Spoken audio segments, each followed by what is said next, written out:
Assalamualaikum warahmatullahi wabarakatuh. Alhamdulillahirabbil alamin wa bihi nasta'inu ala umuri dunya waddin. Wassalatu wassalamu ala asyrafil anbiya'i wal mursalin wa ala alihi wa sahbihi wa barik wasallam ajma'in. Amma ba'du. Jamaah rahimakumullah, kembali kita berkumpul dalam majelis ilmu kajian rutin kita tiap malam Rabu.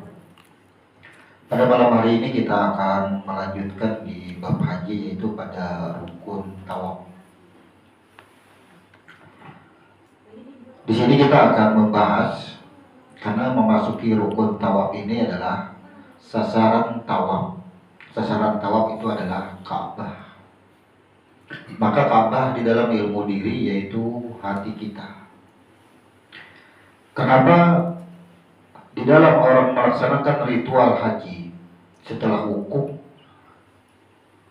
ada yang cara pertama yaitu langsung pergi ke Mekah untuk melakukan tawaf yang disebut dengan tawaf ifadah. Kemudian begitu selesai kembali menuju Musdalifah dan Mina untuk mabit, yaitu melakukan lontar atau jamarat. Baru setelah itu ia akan kembali lagi ke Makkah. Kemudian cara yang kedua, ada yang setelah wukuf ia ke Musdalifah atau ke Mina untuk mabit, melakukan jamarat melontar. Setelah itu baru ke Makkah lagi untuk melakukan tawaf ifadah. Dari urutan-urutan di dalam rukun haji, yang pertama adalah ihram. Ihram diberangkatkan dari kota Makkah menuju Arafah saat tergelincir matahari, kemudian melakukan wukuf di Arafah hingga terbit fajar pada tanggal 9 Zulhijjah. Maka tanggal 10 kita akan kembali diberangkatkan. Cara pertama tadi ada yang ke Makkah untuk melakukan tawaf ibadah. Kemudian ada yang diberangkatkan ke Musdalifah dan Mina untuk melakukan jamarat. Sasaran yang kita bicarakan itu adalah pada Ka'bah. Karena semua tawaf itu adalah suatu ritual yang dilakukan untuk mengelilingi sebanyak 7 keliling. Dan mengelilingi itu dimulai daripada Hajar Aswad dan berakhir pada Hajar Aswad. Nah, jadi kalau orang tawaf itu mulai dari Hajar Aswad, keliling, ketemu di Hajar Aswad, terhitung 1 kali, dan ini berulang-ulang dan diulang sebanyak 7 kali. Pernahkah kita di sini menanyakan, kenapa tawaf itu dimulai dari Hajar Aswad? Nah, ya, semua orang melakukan tawaf di Hajar Aswad. Tapi pernahlah ada yang mencari, kenapa dimulai daripada Hajar Aswad dan berhenti pun di Hajar Aswad? Perlu diingat, sejarah peletakan batu yang disebut dengan Hajar Abyad. Jadi Hajar Aswad itu asalnya adalah Hajar Abyad, batu putih. Peletakan pertama diletakkan oleh 4 agama, 4 diri, 4 unsur diri, yaitu Majusi, Nasrani, Yahudi, dan Islam. Kita sudah tahu, dan ini sudah kita bahas, bahwa 4 agama ini disebut agama itu adalah 4 diri, yaitu dari api, kemudian angin, kemudian air, kemudian tanah. Simbol daripada 4 diri ini adalah simbol perdamaian. Lakum dinukum waliyadi. Maka pembersihan hati itu dimulai dari perdamaian. tidak ada rasa permusuhan. Maka dengan kata lain adalah memulai sesuatu adalah menghilangkan segala bentuk kebencian. Itu mulai. Ingin membersihkan hati, ingin membersihkan jiwa, itu mulai dengan membersihkan segala rasa kebencian. Sudah jelas tergambar dari prakteknya, bahkan dari redaksi-redaksi hadisnya pun sudah jelas digambarkan. Yang namanya awal-awal pembersihan itu adalah menghilangkan segala bentuk kebencian, rasa benci itu awal, dan berakhir kembali di kebencian lagi. Berakhirnya apa maksudnya?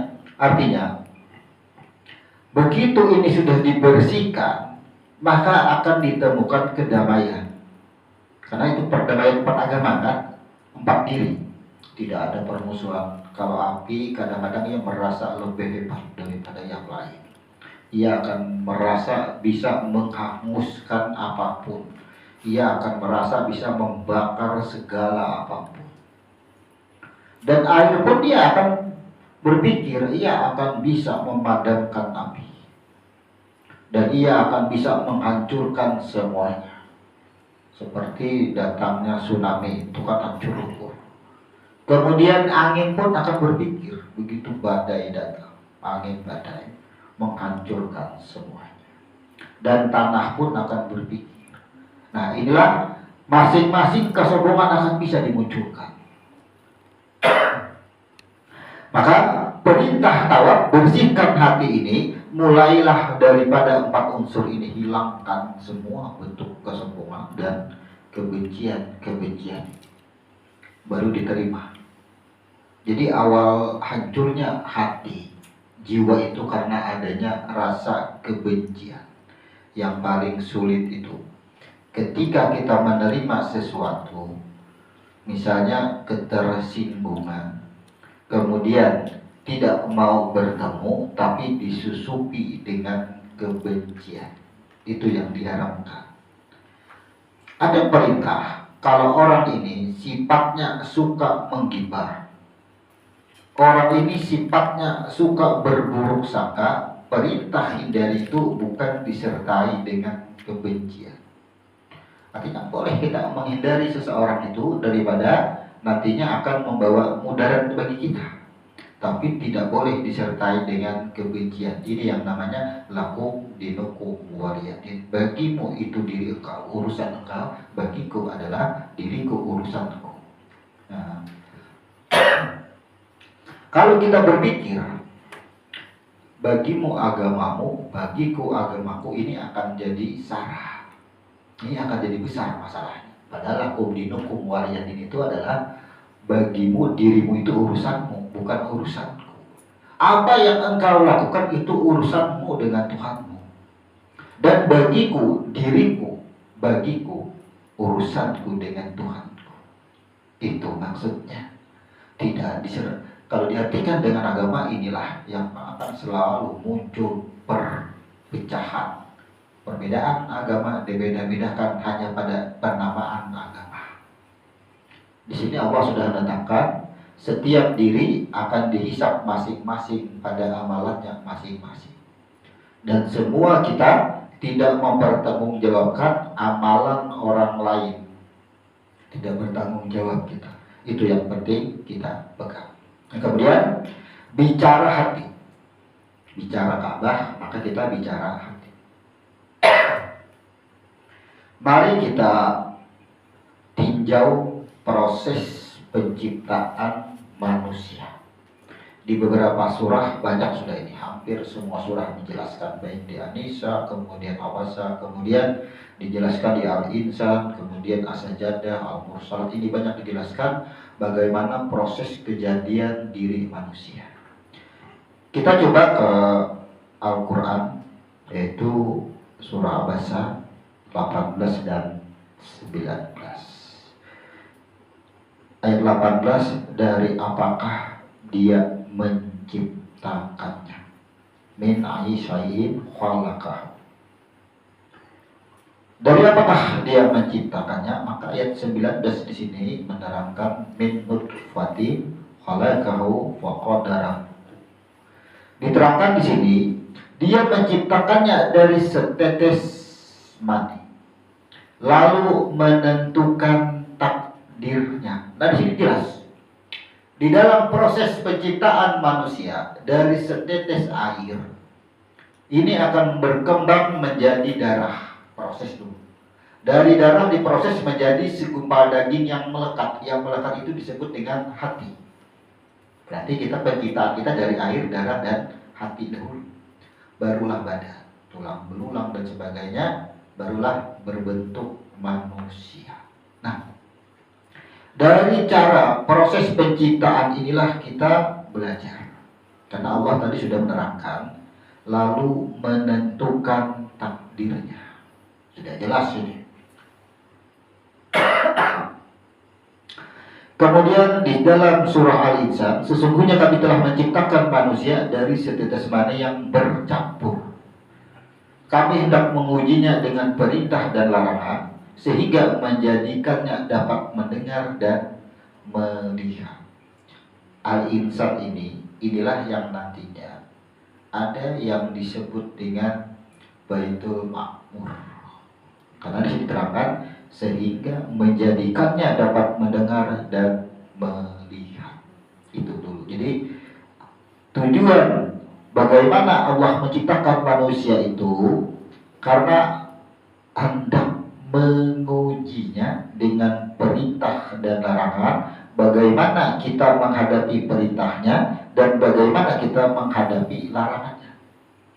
Maka dijadikan dapat mendengar dan melihat. Al-Insan ayat 2. Kemudian di Al-Mursalah, bukankah kami menciptakanmu dari air yang hina? Aneh. Kemudian kami meletakkannya di dalam tempat yang kokoh, yaitu rahim. Nah, ini kan sudah bicarakan tentang buku. Sampai waktu yang ditentukan, lalu kami tentukan bentuk dan waktu lahirnya. Jadi waktu lahir itu sudah ada penetapan. Kalau ada istilah terlambat atau kecepatan. Manusia yang mengatakan lahirnya prematur, ya, kecepatan. Atau terlambat, kata-kata cepat dan terlambat itu manusia yang menentukan harus 9 bulan misalnya, tidak ditentukan.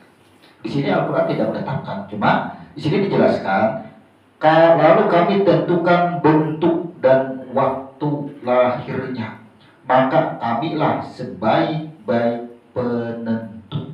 Tidak disebutkan 9 bulan namanya.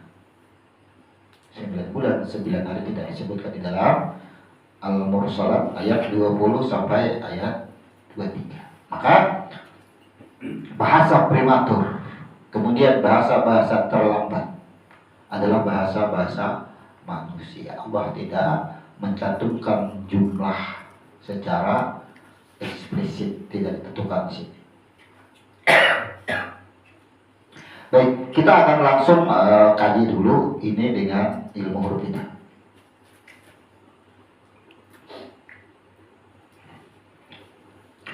Kita akan mengkaji bagaimana proses kejadian diri manusia.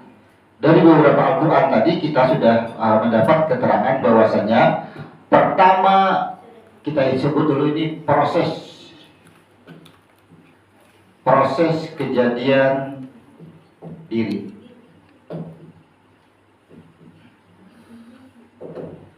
Proses kejadian diri yang pertama diciptakan atau asal adalah daripada air yang disebut air mani.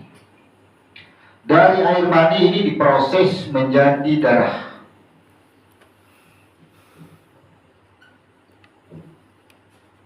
Dari darah diproses lagi menjadi hati. Dari hati, setelah hati barulah diciptakan tulang belulang. Inilah yang disebut sebagai batang tubuh atau badan. Kita sebut badan. Ini selesai. Lalu di mana Allah menentukan takdirnya nih di sini. Dari air diproses menjadi darah, dari darah diproses menjadi sebuah daging yang melekat. Di dalam beberapa tafsir dijelaskan bahwa daging yang melekat inilah yang disebut dengan hati. Nah, disinilah aku tetapkan ketentuan kadar. Inilah yang disebut dengan 114 surah ketetapan. Di sini. Kemudian ini proses kejadian diri. Ada lagi yang disebut dengan proses kelahirannya. Kita akan mengkaji ini proses kelahiran. Bagaimana manusia itu dilahirkan? Apa yang berdahulu? Disebut dengan setelah kepala apa yang baru keluar? Ada yang disebut dengan bagian dada. Di dada ada melekat tangan, baru badan, baru kaki. Inilah proses kelahiran manusia. Ini proses penciptaan, membuat kejadian diri kita, ini proses kelahirannya. Nah, kemudian kita akan kembali menyusun. Ada yang disebut dengan sebuah tatanan urutan kejadian yang kita tidak bisa atau tidak boleh untuk melampauinya. Kemarin sudah kita gambarkan dari 1 sampai 9. Jadi urutan-urutan itu adalah sebuah angka yang tidak bisa kita lampaui kalau kita menghitungnya. Maka dari gambaran itulah perilaku kehidupan kita menyesuaikan bagaimana kita diciptakan, bagaimana kita dilahirkan. Yang pertama, perilaku. Seseorang itu tidak bisa meninggalkan yang namanya hati. Tidak bisa kita meninggalkan perilaku kita itu untuk meninggalkan hati kita. Maka sebelum penampakan, badan ini kan nampak sudah. Sebelum apapun yang mau kita munculkan, tanyakan dulu dengan hati. Pantaskah? Maka ini gambarannya. Kembali kita akan rujukan dari Mekah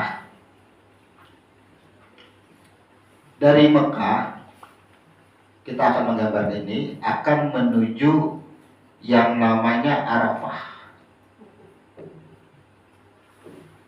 Ya, dari Mekah di sini disebut dengan Ihram, disebut dengan Wukuf. Kemudian di antara ini ada yang disebut dengan Musdalifah. Ada yang disebut dengan Mina. Inilah batasnya. Maka setelah wukuf, ia akan melakukan tawaf. Dan setelah wukuf melakukan tawaf. Ini kembali ke Mekah untuk melakukan tawaf. Tapi kita urut langsung ke bawah. Setelah wukuf adalah tawaf. Karena malam hari ini kita akan membahas tawaf. Tawaf ada beberapa. Yang pertama ada yang disebut dengan tawaf kudum. Kemudian ada yang disebut dengan tawaf ifadah. Ada yang disebut dengan tawaf wada.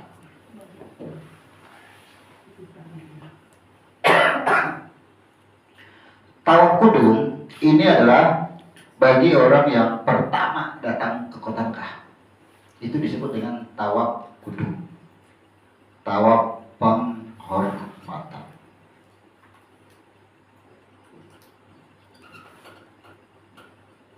Yang pertama itu datang melakukan tawaf penghormatan.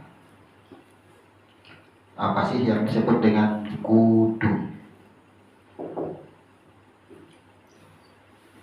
4 huruf kita munculkan huruf waw.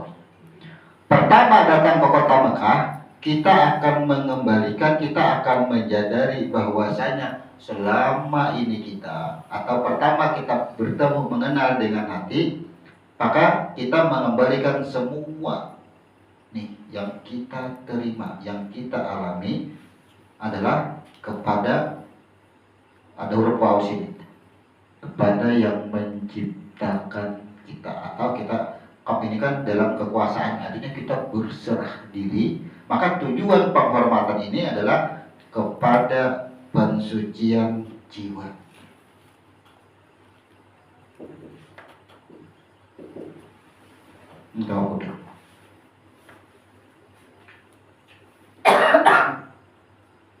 Kemudian ada yang disebut dengan tawaf ifadah.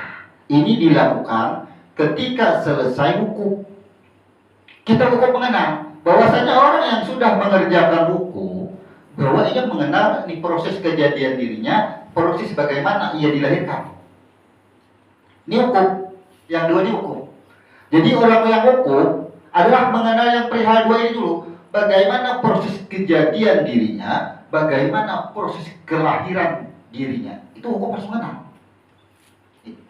Maka dia sudah mengenal yang dua ini, sudah mengenal, barulah ia menyerahkan hidupnya seutuhnya. Alif, fa, dal, dan ifadah. Maka tawaf ifadah ini adalah menyerahkan kehidupannya. Coba berakhir sini. Ini proses menyerahkan apapun yang ada pada dirinya, ini adalah semuanya adalah Dia, Allah. Maka kita artikan bahwa tawaf ibadah ini adalah penyerahan atau berserah diri. Sudah mengenal penyerahan atau berserah diri. Nah, tawaf ibadah. Kemudian ada lagi yang disebut dengan tawaf wadah. Orang menyebutnya adalah tawaf perpisahan. Disebut perpisahan. Ini dilakukan ketika akan meninggalkan kota Mekah. Kita artikan wadah. Maka wadah, kita begitu kita melakukan tawaf ibadah, bukankah diri kita sudah kada ada lagi? Karena kita berserah diri. Yang ada adalah Dia satu-satunya yang besar. Maka dal ini meyakini bahwasanya ia akan mendapatkan balasan ketika ia hanya menerima, tidak ada bantahan baginya. Siapa? Maka ayat ini adalah tidak membantah, tugasnya menerima balasan, bahwa ia meyakini ia akan menerima balasan. Di mana letak tawaf wadah nih? Ini wadahnya, tawaf wadah. Ini tawaf wadah. Tawaf perpisahan. Ini batasnya. Orang yang sudah membersihkan jiwa, membersihkan hatinya, dan ia meninggalkan kota Mekah. Ini kan kota Mekah nih, ia tinggalkan.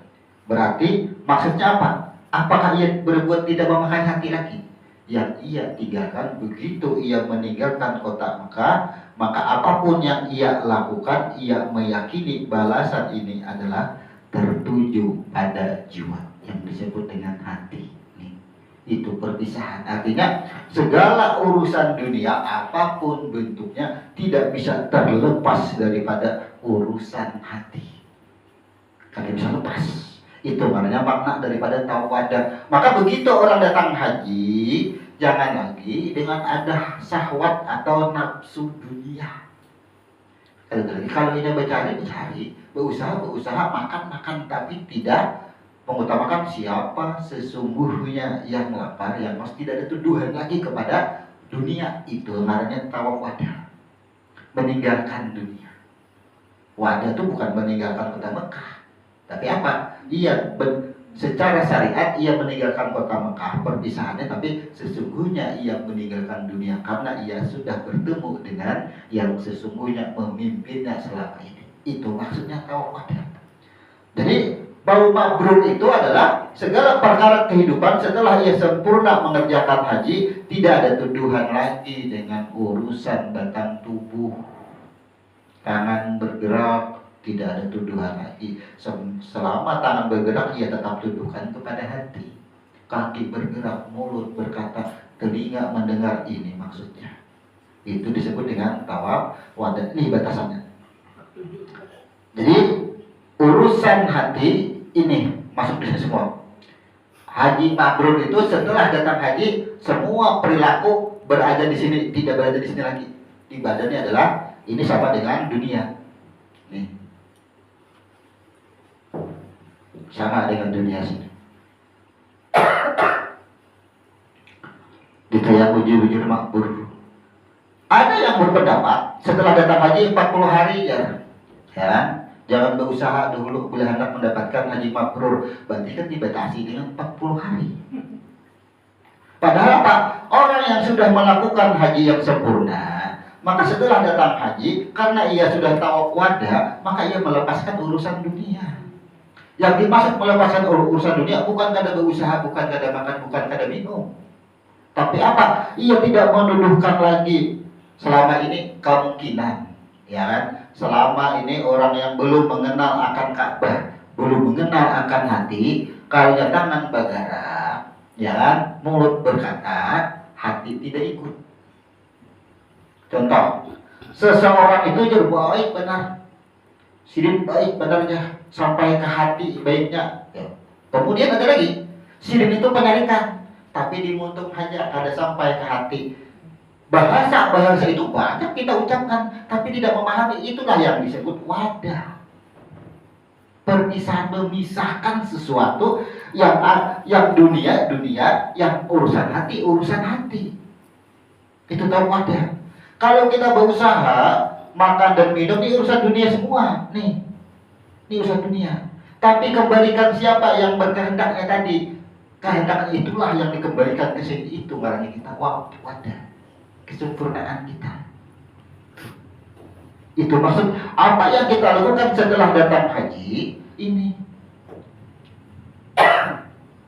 Maka ketika badan atau dunia ini tampak, coba, ketika badan atau dunia ini tampak dengan pujian. Nah, hadap dulu badan. Ketika badan menerima semua pujian, bentuk pujian, tunggu ujar badan dahulu. Pantaskah aku menerima sebuah pujian? Aku tanyakan kepada hati. Tanyakan dulu kepada hati, pantaskah kita menerima pujian? Apa ujar hati? Alhamdulillahirabbil alamin. Sesungguhnya segala pujian itu adalah milik Allah. Apa badan bisa menerima pujian? Ketika badan atau dunia ini menerima sebuah hinaan, sebuah celaan, tanyakan lagi kepada hati. Pantaskah badan ini menerima sebuah celaan? Ujar hati. Sesungguhnya yang mencela, yang berbuat baik, ia akan kembali kepada dirinya. Buat apa badan sakit hati? Maka sesungguhnya hati tidak dicipta untuk disakiti, tidak dicipta untuk berbangga. Hati dicipta untuk menjadi tenang. Jadi kunci hati itu adalah ketenangan.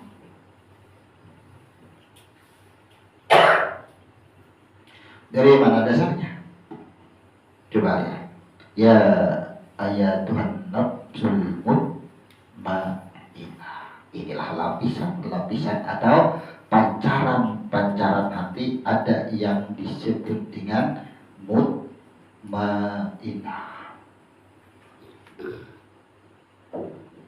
Ini hurufnya. Mutmainnah.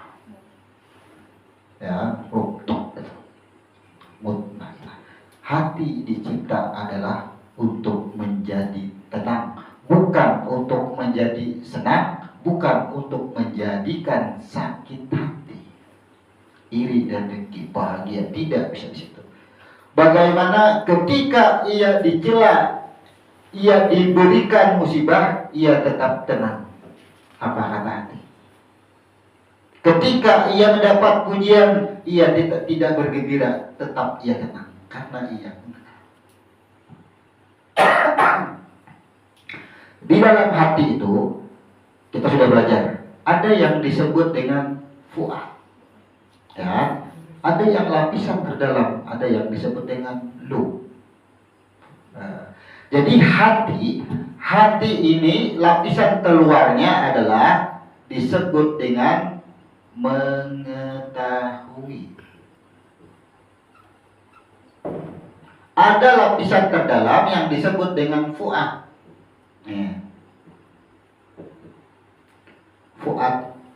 Fuad ini artinya melihat. Ada lagi yang lapisan terdalam disebut dengan lu. Inilah yang suci. Itu lapisan terdalam. Ingat, hati mengetahui. Bagaimana hati bisa tahu? Karena fuad yang melihat. Fuad itu kan ada sebuah garis putih. Kita ingat masih itu kan? Inilah melihat, inilah yang melihat. Aku jadikan ia mendengar dan melihat. Untuk aku uji bagaimana bentuk larangan, bagaimana bentuk perintah. Ini tahu dulu. Ini berada di lu. Wa nafsi wa masawa fa'alhamaha fujuraha wa taqwaha. Ia suci. Larangan dan perintah itu suci. Hati yang disebut yang di dalamnya disebut fuad, ia melihat bagaimana bentuk larangan, bagaimana bentuk perintah, maka hati mengetahui. Contoh, ketika kita mengucapkan niat, di mana letaknya niat nih? Makanya ada niat itu beberapa tahapan. Masih ingat kan ada tahapan berapa? Tidak berhuruf, tidak bersuara. Ya, tidak berhuruf, tidak bersuara. Nih lapisan yang paling terdalam, yang suci. Kemudian yang kedua, nih fuad, ia melihat. Orang yang melihat ini pun disebut dengan lintasan, gerakan hati. Tidak ada huruf, tidak ada suara. Yang mengetahui, nih, makanya dia kan ada tiga nih ya, yang bisa yang masuk ada tiga. Lapisan inilah yang disebut kalau hati sudah mengetahui karena asalnya bagaimana dan bentuknya seperti apa, hati mengetahui. Jadi yang melihat Tuhan tuh yang ini orangnya nih, itu yang melihat, disebut dengan fuad, hati tahu. Dari lapisan inilah naik ke otak, disebut dengan jiwa. Ini naik ke otak. Nih, disebut dengan jiwa. Jiwa inilah yang tampak sekarang hati kadang-kadang tertutupi. Jiwa kehendakan melihat Tuhan sudah dibagi Tuhan di sini. Nang melihat ini fuad. Hati pun kadang-kadang melihat, hati cukup mengetahui. Dari pancaran inilah naik ke atas, disebut dengan jiwa. Dia berpikir, jiwa ini nak-anak bagaimana Tuhan lalu mengaji tasawuf kemana-mana sampai menjadi gila jadinya ini. Ya, mengetahui batasannya, karena hati pun cukup tahu. Hati cukup mengetahui, tidak bisa, hati tidak bisa melihat, hati hanya mengetahui. Tapi yang di dalam hati ada yang disebut dengan fuad, inilah orangnya. Makanya kalau belajar tasawuf itu, kalau dipikirkan dengan akal, inilah menjadi gila jadi. Karena akan bisa melihat. Hati pun hanya sekadar mengetahui. Ini lapisan-lapisan yang harus kita bersihkan. Tawaf itu nih, maksud tawaf kudung, ifadah, dan wadah. Yang pertama tawaf kudung pada hati kita, penghormatan, bersihkan jiwa. Nah, tadi di situ dulu. Nah, pancaran hati yang masuk ke dalam otak itu, itulah dibersihkan dahulu. Tawaf kudung. Awal-awal kita ingin mengerjakan ibadah haji itu, pertama datang ke Makkah, ia melakukan tawaf dulu, pembersihan jiwa dan pikiran. Itu maksudnya nih, karena ini sasaran dulu. Bersihkan dulu juga apa yang selama ini kita pikirkan yang mengganggu kehidupan kita, bersihkan semua. Di dalam jiwa ini kan ada rasa kebencian tinggi, pemikiran engkau ada bisa hilang, dendam katanya, ya kan? Tapi aku masih ingat, nih, ingat disinilah yang disebut dengan ingatan. Nih, ingatan. Inilah yang membahayakan. Aku tidak dendam, tapi aku masih ingat. 10 tahun, 20 tahun. Kita rasakan sekarang. Kejadian-kejadian yang puluhan tahun. Ada usah yang dekat-dekat. Yang puluhan tahun lalu yang membuat hati kita pernah cacat, pernah tergores, masih bisa ada kita ingat. Nih. Kita rasakan dari sekarang. Adalah yang bisa mengingat kejadian yang puluhan tahun lalu itu. Sulit kan? Tapi buktinya kita masih bisa berkawan. Padahal pernah cacat. Kenapa kita masih bisa berkawan? Ini nih penandakan. Aku bisa memaafkan, tapi kejadian itu tidak bisa dilupakan. Itu maksudnya. Tuh, ya, kita rasakan itu. Ini gambaran. Ini akan pancarannya akan masuk ke dalam hati. Kenapa? Ketika ingatan itu tidak terhapuskan apa yang terjadi dengan hati. Sedangkan hati ini di sini adalah tugasnya mengetahui. Maka mengetahui, melihat, inilah yang akan terdinding dengan jiwa. Akhirnya kan mendinding di sini. Ini dinding jadinya. Di sini disebut dengan hijab. Terjadilah hijab. Kenapa? Karena ini merusak. Hati tidak bisa tembus siapa asal dirinya naik ke atas. Karena bisa mengenal, karena terdinding. Ini pengobatan bagi kita. Ternyata kalau penyakit hati itu diawali mengobati jiwa kita. Karena bisa langsung ke hati. Karena begitu orang sampai ke Makkah, kudu jiwa dahulu bersihkan. Kata kawa langsung boleh nih, hati nih boleh kasih dengan atas. Ini kan ibadah. Kata kawa langsung boleh, kita kada bisa kembali langsung ke atas, tapi bersihkanlah dahulu jiwa. Dan bisa. Kenapa selama ini kita sulit banget untuk khusyuk dalam sholat, berdoa tidak bisa? Kenapa? Ragu-ragu di dalam berdoa, di dalam bertindak. Kenapa? Karena jiwa kita masih berpenyakit. Nah, itu. Makanya kenapa tawaf dimulai daripada Hajar Aswad. Ini ada berapa? Ada otak jiwa, ada lapisan hati, ada yang disebut doa, ada yang disebut ini 4 perihal. Untuk mencapai kesucian, kenyamanan diri itu. Bersihkan jiwa dulu kita. Mengoreksi kita dengan jiwa kita. Ya. Kita setiap manusia tidak ada yang terhindar daripada bentuk ingatan sejarah masa lalu. Ya, itu untuk itulah turun ayat wa'atimul haja. Sempurnakan hidupmu, sempurnakan cara kamu hidup, sempurnakan cara kamu menjalani kehidupan, sempurnakan bagaimana hidupmu asal sesungguhnya. Itu wa'atimul haja wa umrata lillah. Itu ayat memerintahkan apa?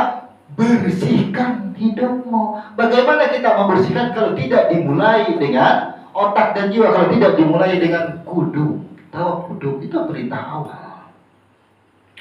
Pertama-tama kita melupakan urusan ketuhanan, sibuk dengan urusan dunia, kembali kepada hati. Tahu kudu namanya. Selama ini kita melupakan urusan ketuhanan, anggap aja itu bahasa fikih, ya kan?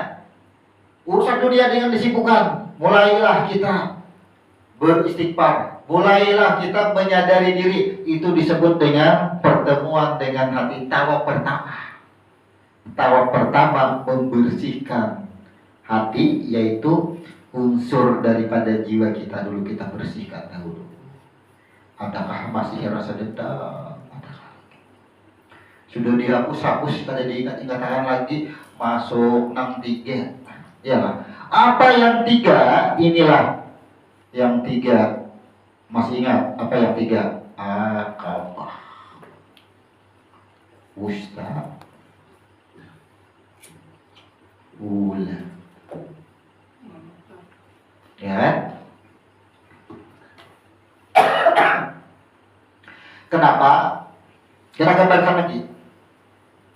Setelah dari Mekah menuju Arafah ia melakukan tawaf, ada yang dari Mekah ini kembali ke Mekah dari Arafah untuk melakukan tawaf yang disebut dengan tawaf ifadah. Ada yang melakukan. Artinya begitu ia mengetahui bagaimana proses kejadian diri, bagaimana ia dilahirkan, ia sadar, ia kembali ke hati.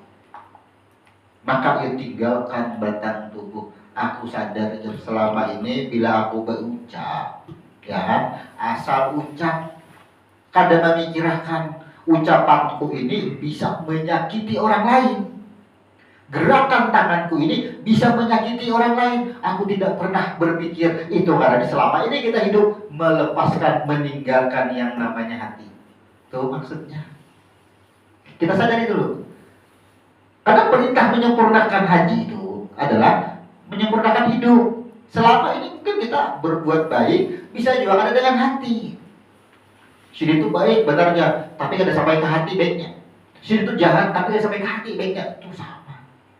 Kita lah koreksi lagi. Itu maksudnya. Begitu kita mengenal bagaimana proses kejadian diri, ia langsung merujuk kepada hati, datang ke Makkah, tawaf, melakukan tawaf. Disebut tawaf ibadah, badan berpadah lawan hati. Wahai hatiku. Nih, jiwa. Badannya kan ya jiwa sudah masuk dalam hati. Wahai hati. Misalnya, perang antara badan dan hati.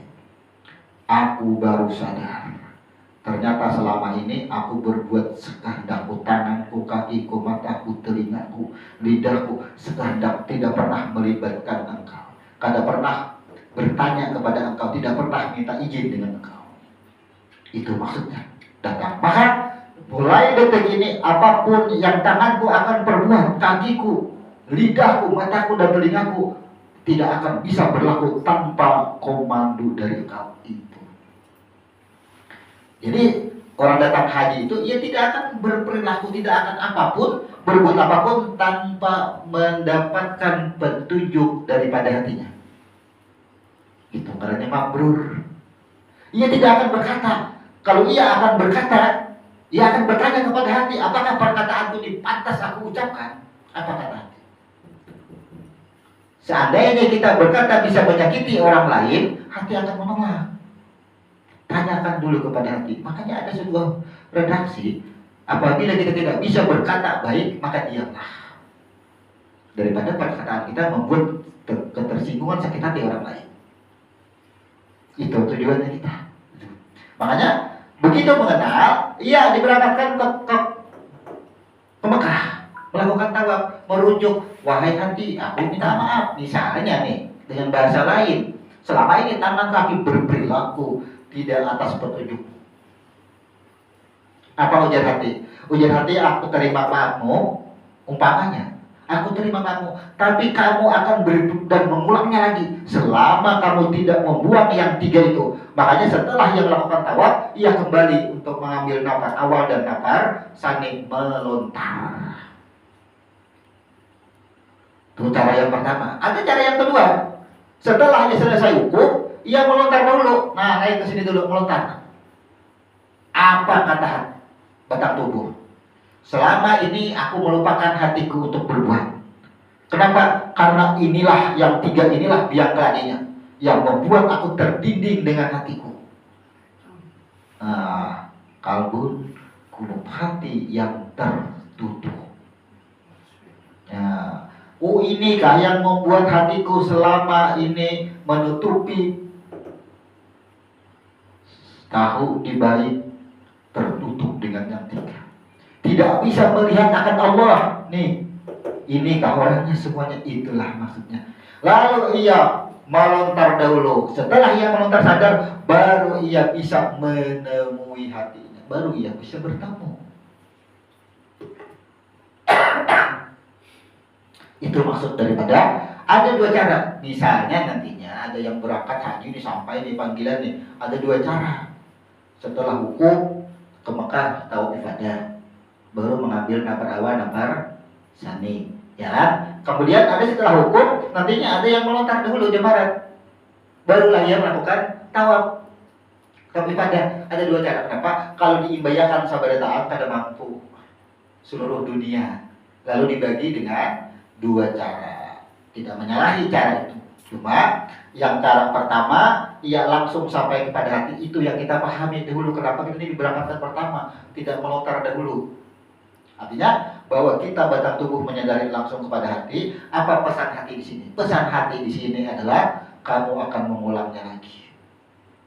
Suatu saat kamu akan tertipu kembali. Jangan bahasa penyakit, kumat pulang, kumat lagi. Buang selama ada yang 3. Kamu hari ini minta maaf, besok kamu akan berulang lagi. Maka buang dulu yang 3 agar tidak kumat lagi. Tapi ada yang melontar dahulu, baru sampai ke hati. Kenapa? Di sini kamu tidak akan bisa menemui hati kamu selama kamu masih membawa setan. Pesan hati kita. Kada bisa jadi hati. Misalnya batang tubuh anak pertama dengan hati. Kenapa dulu? Kenapa? Karena di dalam darahnya masih mengalir yang 3. Buang dahulu, lah anak bertamu lawan aku. Nah, maka giliran-giliran inilah yang kita pahami. Ada cara-cara di dalam ritual ibadah haji dengan 2 cara ini. Itu yang penting, maknanya yang penting kita pemahamankan. Maka kata-kata tawaf tadilah, inilah kita menggambarkannya bahwasanya sesungguhnya hati itu tidak dicipta dalam rancangan untuk memberikan kesenangan, untuk memberikan kebahagiaan, dan untuk memberikan musibah atau sakit. Tidak diberikan oleh Allah. Tapi hati adalah filter untuk membuat tenang. Karena hati untuk mengetahui. Hati dicipta dari sebuah ketenangan kembali dalam keadaan ketenangan. Tidak bisa kalau kita, contoh aja lagi yang kedua, apabila kita masih berbangga akan pujian, cek hati kita, berarti masih ada yang 3. Apabila kita sakit hati dengan sebuah celaan dan hinaan, koreksi, berarti masih ada di dalam darah kita yang 3 macam ini. Abah, ulat, dan ustaz, masih ada. Ada rasa senang di dalam diri, ada rasa bahagia di dalam diri, yang luar biasa, dipuji orang kadang hati berbangga. Nih berarti ada yang 3 masih di dalam darah mengalir setan. Darah dicipta menjadi hati. Jangan sampai hati tertutup karena kebanyakan darah yang kotor. Jangan sampai kita tertutup. Nah, dari informasi ini kita sudah diberitahukan bahwa cara hidup kita itu tidak bisa meninggalkan hati.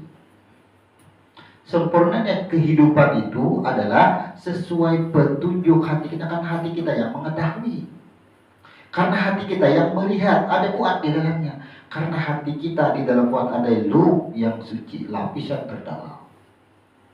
Nah, pancaran-pancaran inilah, pancaran daripada lapisan hati yang mengetahui inilah, ini yang mengetahui.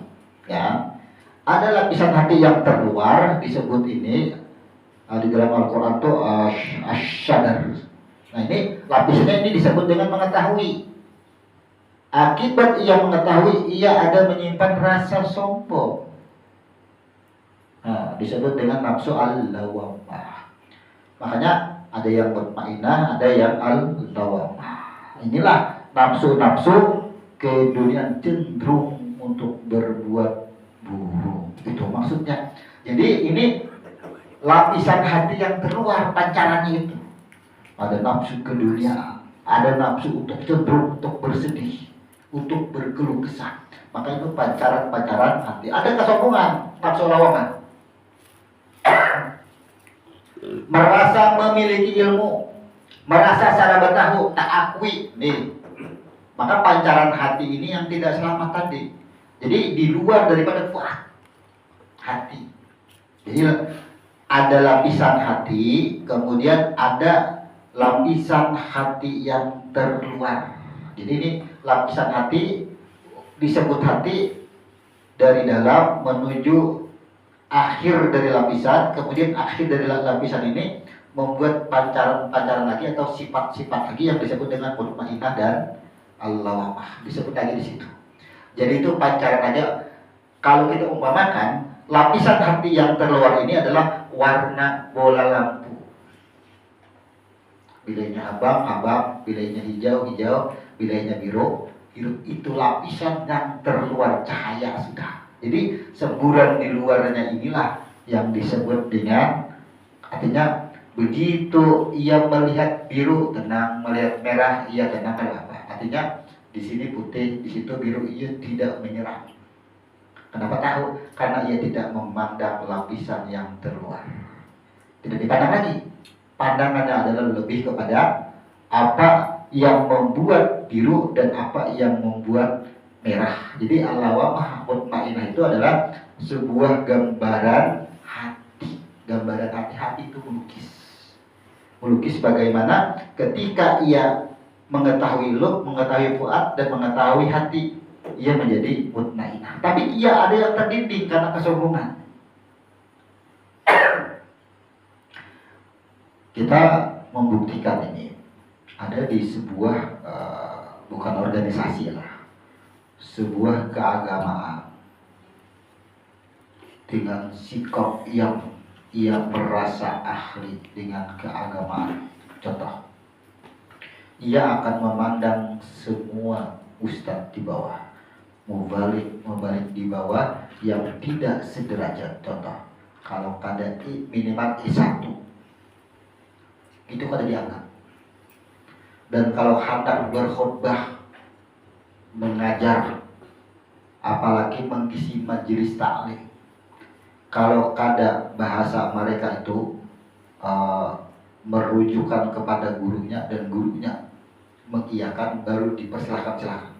Tapi bila ia mengajar hanya permintaan masyarakat tanpa merujuk lagi kepada gurunya, maka itu tidak akan dianggap biasa. Ini bentuk daripada al-lawamah.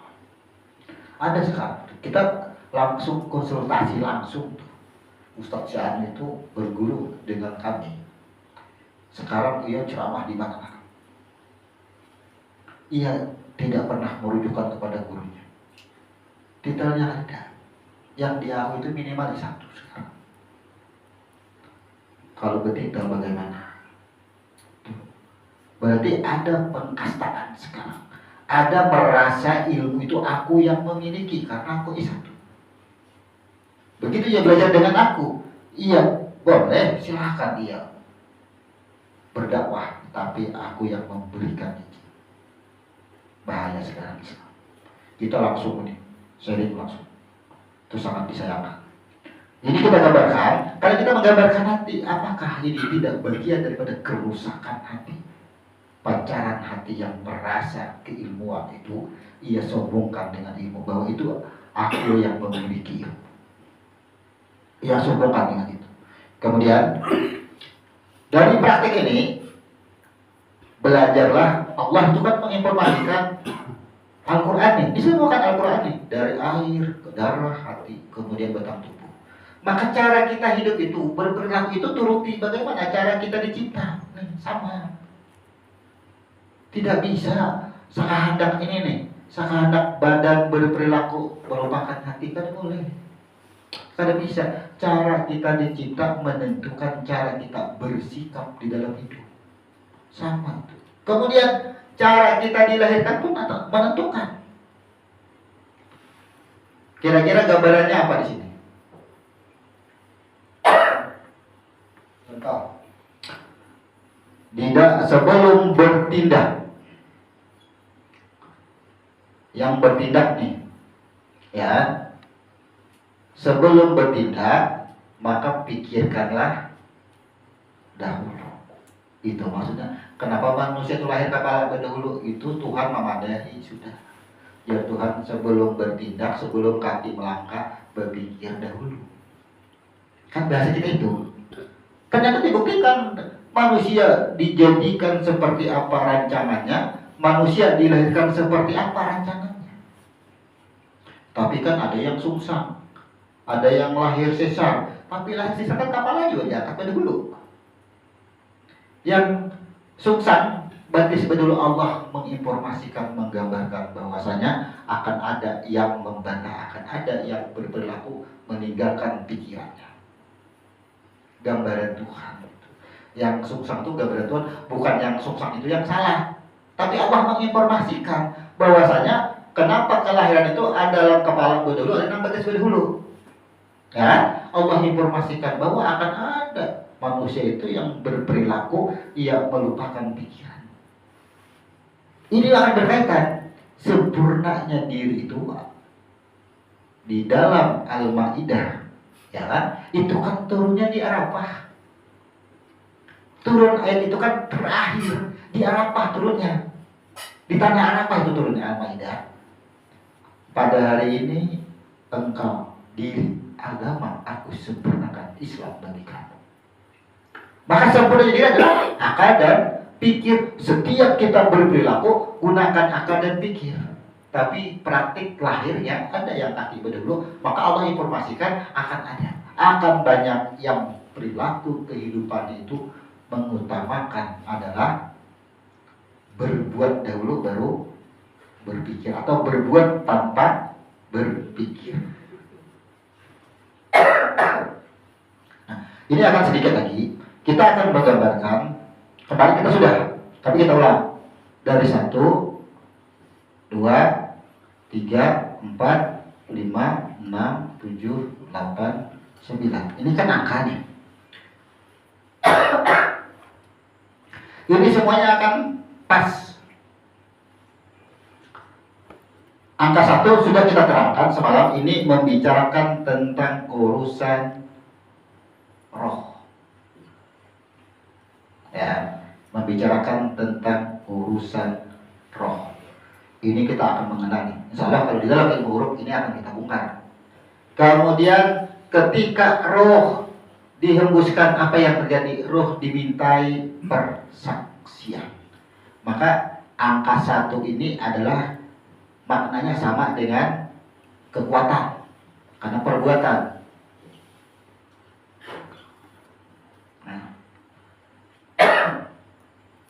Hurufnya apa? Hurufnya adalah alif. Kemudian 2 ini adalah sama dengan persaksian. Karena dimintai persaksian. Kenapa dimintai persaksian? Karena di dalam kejadian ini roh memisahkan diri. Man anta, man ana. Maka 2 inilah yang disebut dengan perpecahan. Itu perpecahan asalnya. Gara-gara ada perpecahan, ya, lalulah ia bersaksi. Jadi perpecahan hurufnya huruf ba, kemudian huruf ta, huruf nah. 3 huruf aja. Ini menentukan jumlah. menentukan jumlah. Kemudian 3, ketika ia bersaksi, syahadatnya diterima. Syahadat itu artinya atau ia diterima persaksiannya, maka ia dikokohkan. Kokoh 3 ini hurufnya adalah huruf sya. Kemudian pengokohan itu yang dikokohkan siapa? Itu bentuknya adalah gain dan ain. Nah itu angkanya 3 itu berarti. Kemudian ini 4. Begitu roh tadi ia bersaksi, ini kita gambarkan lagi ke sini. Ya, ini kita gambarkan lagi di sini. Inilah yang disebut dengan Ahmad. Nah, di sini kita gambarkan lagi kokoh ini huruf sya, maka 3 alif di situ. Nah, yang mana yang ada belum lagi. Karena ini proses 3. Kira-kira 3 ini kalau di sini Ahad berjalan ke sini menuju Ahmad. Jadi Ahmadnya anakannya di sini nih. 2 dan 3 ini masih Ahmad. Nah, di 4 inilah yang disebut 4 unsur. Di sini masih disebut dengan Nur. Nih, Nur Muhammad di sini pancaran. Nah, disinilah nantinya yang disebut dengan Adam. Kalau Ahmad itu beda mana hurufnya. Sekarang siapa yang disebut Adam adalah yang hayat. 4 ini disebut dengan Zahir.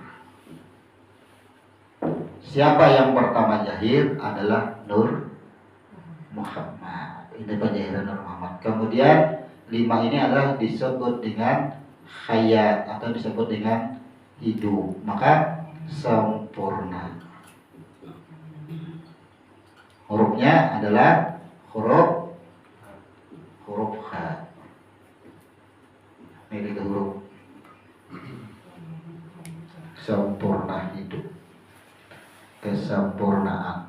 Kemudian 6 ini artinya maha halus, disebut dengan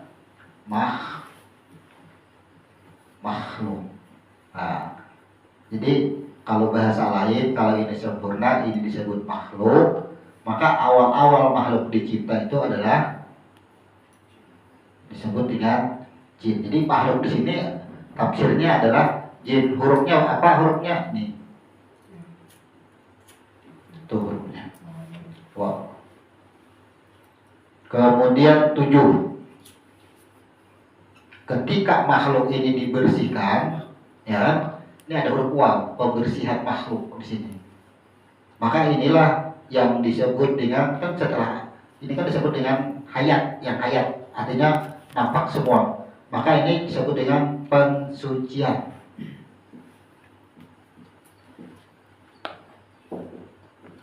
Hurufnya apa sini hurufnya? Lam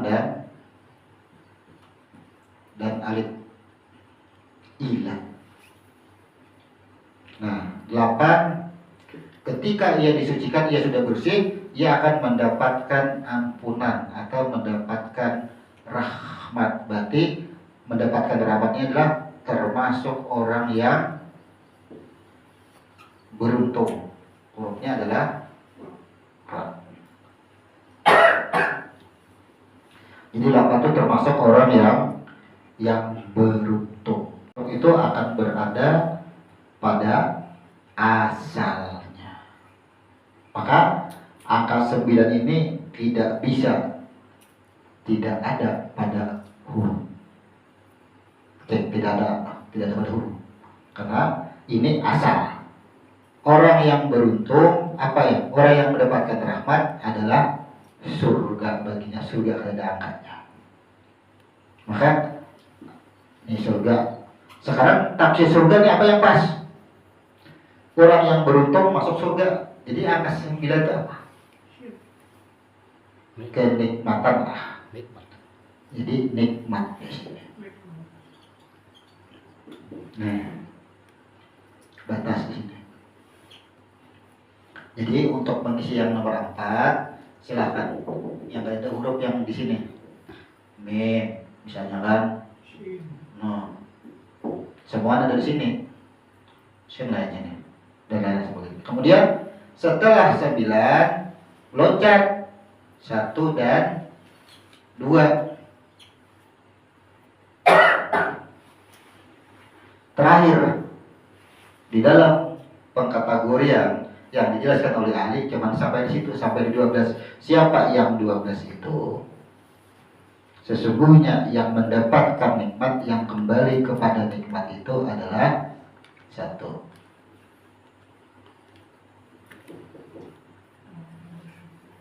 Nih, orang-orang yang bersyukur akan ditambah nikmatnya, diri yang bersyukur.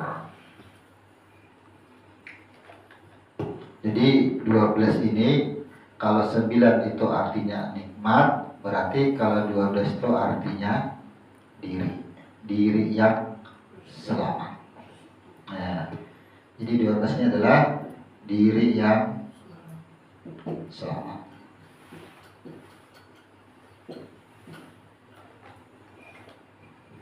Kenapa ini kita gambarkan? Kita urut. Proses dicipta, Al-Quran menerangkan. Proses kelahiran diterangkan di dalam Al-Quran. Kemudian proses bagaimana susunan kejadian-kejadian dari ahad sampai terjadinya alam semesta beserta isinya. Adakah yang bisa dilangkahi nomornya ini? Tinggal kalau kita menghitung di situ. Nah, di dalam ilmu huruf ini kita babnya ini yang akan kita mulai. Jadi kita kada aneh lagi, kada heran lagi kalau melihat huruf-huruf seperti ini. Tidak ada yang menjadi kita itu bingung. Bertemu dengan huruf-huruf seperti ini, kan banyak nih yang kada menulis dengan huruf tapi yang tulis dengan angka. Ini baku, ini sesuai dengan Al-Quran. Maka kita contohkan lagi. Di dalam Al-Quran ada yang disebut dengan ayat 54. Cari.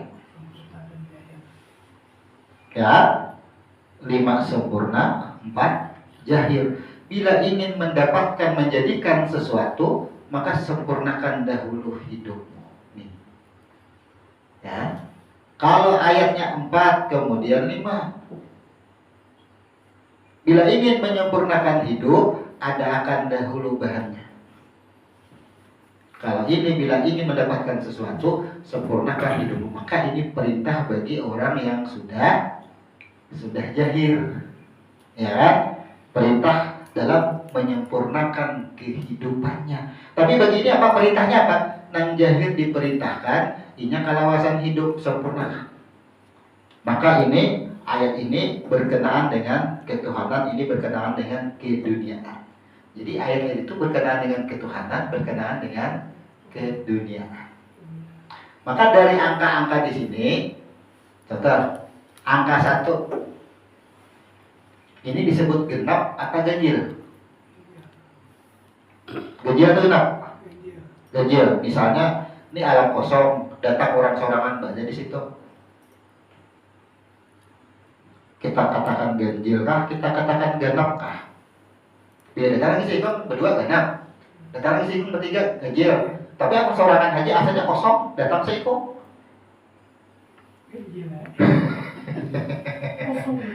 genap. Ayo. 1 ini dikatakan apa? Genap atau ganjil? Kan sorangan ini saya sorangan lah. Masuk sorangan kalanggar. Kawakan dikatakan ganjil nang sorangan dah. Kalau bertiga jelas ganjil, 5 jelas ganjil, 1 ini ganjil atau ada? Nah, tidak ada jawabannya. 1 tidak bisa dikatakan ganjil, tidak bisa dikatakan genap. Coba lihat, 1 itu adalah membicarakan tentang roh, buka Al-Quran. Apabila ada yang menanyakan tentang roh, aku yang lebih tahu tidak ada jawabannya. Tidak bisa dikatakan ganjil, tidak bisa dikatakan genap. Tidak bisa itu. Ya. Kenapa? Karena ia semua ini berasal daripada yang satuan nafsu wahidah. Genap dan ganjil ini berasal daripada diri yang satu. Kadang-kala satu dibadahkan ganjil, amun sekolahan mungkin ganjil satu masih ya, tapi di dalam ilmu huruf tidak bisa dikatakan ganjil karena membicarakan roh. Nah, dari sini kita tahu apa arti ganjil, apa arti genap. Apa kira-kira? Ganjil karena ada yang genap, maka dikatakan ganjil. Maka yang ganjil lah, apa yang ganjil? 3, 5, 7, 9. Ini adalah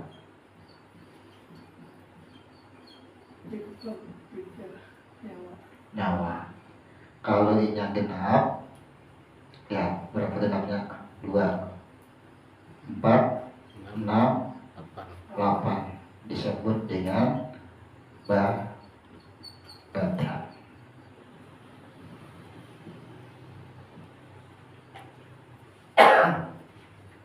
Aku jadikan malam pada siang, aku jadikan siang pada malam.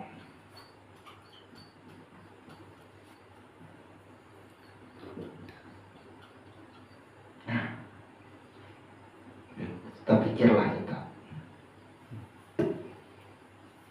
Angka. Nih, 2, 4, 6, 8. 3, 5, 7, 9. Itu ganjil. Di dalam itu ada yang dicabut. Nih, 8 akan berdiri sendiri. Karena setelah proses lalu tercabut sini pindah. Nah, sekarang 3 kita batasi itu. Kokoh, gaib ada gaib. Apalagi yang gaib di situ? Coba lihat. Sempurna. 3.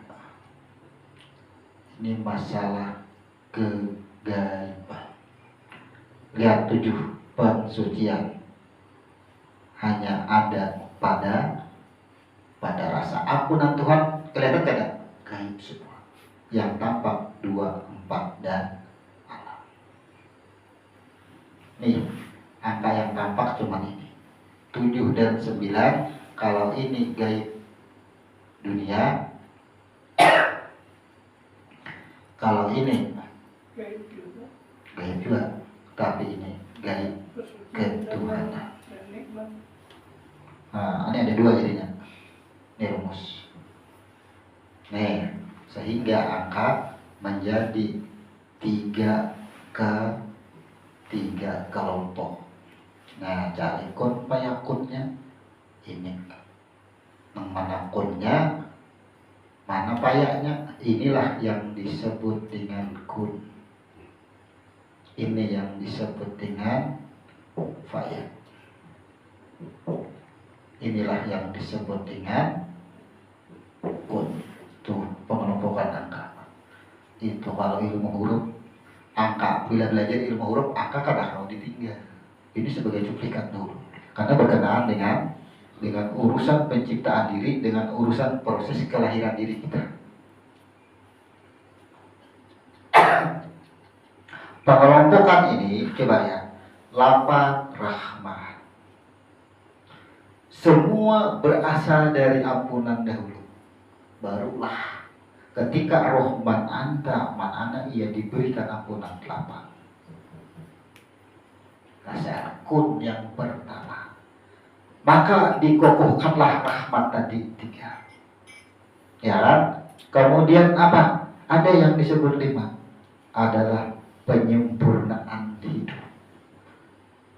Kayak apa sempurnanya hidup? Walillahil masyriq wal maghrib fa aina ma tuwallu fasyama wajhuhu. Tidak ada pandangan akan dunia. Yang dipandang adalah dia sempurna hidupnya. Itu bertambah. Itu maksudnya. Sedangkan 7 dan 9 ini urusan surga jin. Ini urusan ilah, peniadaan.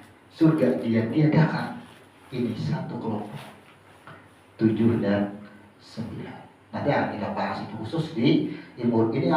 Ini hanya gambaran. Kenapa kita harus belajar ilmu huruf? Karena ada kaitan-kaitannya. Bagaimana menjadikan diri kita itu bisa berperilaku, sementara di dalam kehidupan dunia itu tidak terpisahkan dari kata-kata berhitung, tidak terpisahkan dari kata-kata membaca.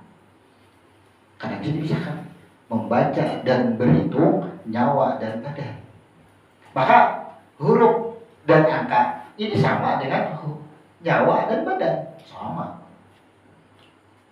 Tidak, makanya di dalam ilmu agama itu tidak terpisahkan daripada kun fayakun, susunan batang tubuh kun fayakun, semuanya tidak terpisahkan. Inilah rumus hidup kita.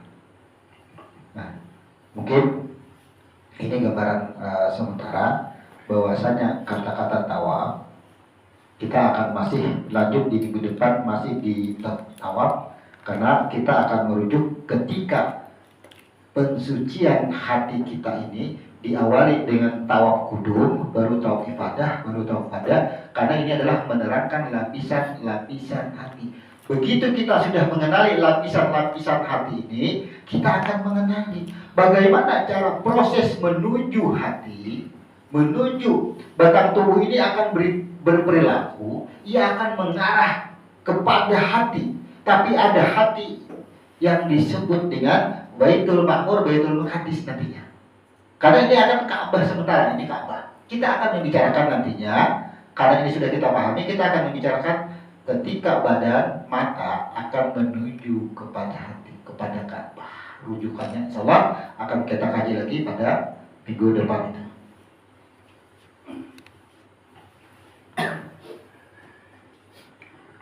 Seperti biasa, kajian akan kita tutup. Maka setelah ini kita akan buka sesi tanya jawab. Kita tutup.